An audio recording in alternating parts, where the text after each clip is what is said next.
Hello everyone, welcome to Fix Zone. Today we will be discussing how to connect your iPhone hotspot to your Mac. First things first, let's grab our iPhone. We need to dive into the Settings app. So go ahead and open up your settings. Once you're in Settings, you're looking for the hotspot setting. Now if you don't see it right away, don't panic. Just head into Mobile Services and from there, you should find the hotspot option.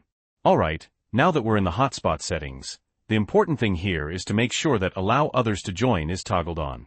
Also, take a quick look at your Wi-Fi password just below. You'll probably need to type this into your Mac. Remember it, or jot it down. Once you have done that, stay on the hotspot page that you're currently looking at now on your iPhone. Okay, so now we are on the Mac. Connecting is super easy. Just click on the Wi-Fi icon in the top right corner of your screen. Your iPhone's personal hotspot should pop up in the list. The reason it appears in the personal hotspot section is because both your iPhone and Mac are connected to the same iCloud account. If for some reason you don't see it, or if it's someone else's iPhone hotspot you're trying to connect to, click on Other Networks.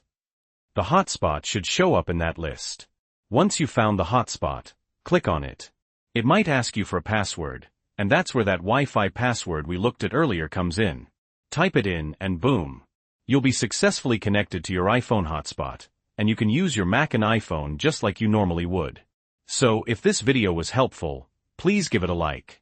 And if you have any questions or comments, feel free to leave them down below. Thanks for watching.